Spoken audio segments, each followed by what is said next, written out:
Lagos, the sixth largest city in the world, remains the most populous city and the economic nerve center of the nation. It has a rich history of economic growth and transformation as it accounts for over 60% of industrial activities in the country. This hub of the nation's economy has witnessed a decline in its fortunes with the closure of some of these industries, while some have relocated to other countries within the sub-region.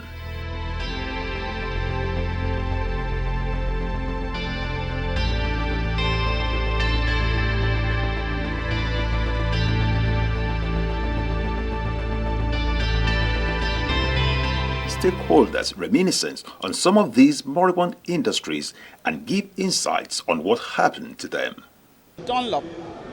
I recall very well because as far back as the 70s, it was easy to pick up a tire for your car anywhere and at a very reasonable price. They left because of course, the circumstances in Nigeria, the business situation, the environment, they could not continue the business here in Nigeria. So they moved to Ghana. Not to talk of the textile mills that were in this country. At a point, they were no longer available because these factories had closed down because of the ones that were being imported from abroad. And unfortunately, the imported variety were even a very low quality, which we could not even buy. As a secondary school child, my parents would take me to Bata to pick up my shoe. They would take me to Leventis. We would go to Kingsway. But all these things folded up here in Lagos. There are so many, dead companies over the years and in various sectors, especially manufacturing. Many of them have gone. Some either relocated from Lagos and moved to Nigeria's neighboring countries or just, ceased to exist because of the harsh operating environment, the business environment. Do you understand? Became unfavorable, became tough. Do you understand? For them. And the reason for that is, one, is government policy somersault, inconsistency in government policies. The decline of these industries that have closed down is of significant implication to the economy of the state and the country at large.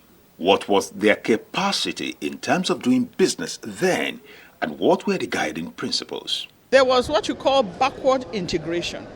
Those companies, beyond providing skills, because they will train you. You have trade test 1, trade test 2, trade test 3, and these are for people, skilled workers, who operate machines. Unfortunately, we don't have those kinds of things now. Many of them were operating at 100% capacity. There's the Tate and Lyle, for example. I think whether they were in sugar or related businesses, they were doing so well. But that is used to be a very well-known brand when it comes to footwears. Dunlop tires.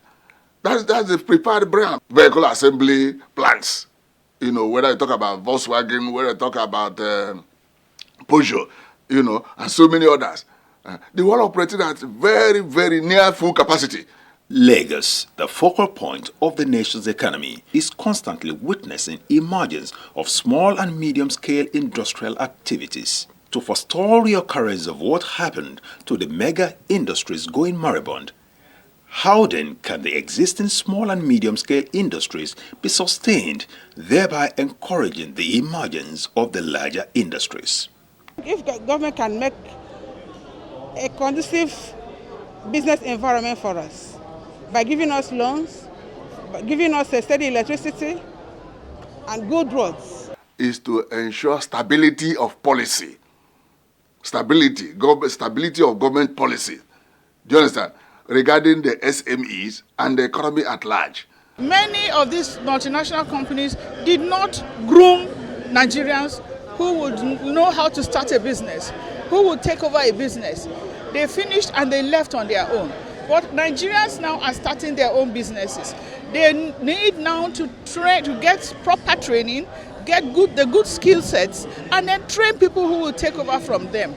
Every businessman now should be encouraged to start grooming somebody who can run that business for him, even in his absence. To encourage the sustainability of industries, all stakeholders and indeed government at all levels must synergize in order to provide the right enabling environment that will support the growth of industrialization and manufacturing.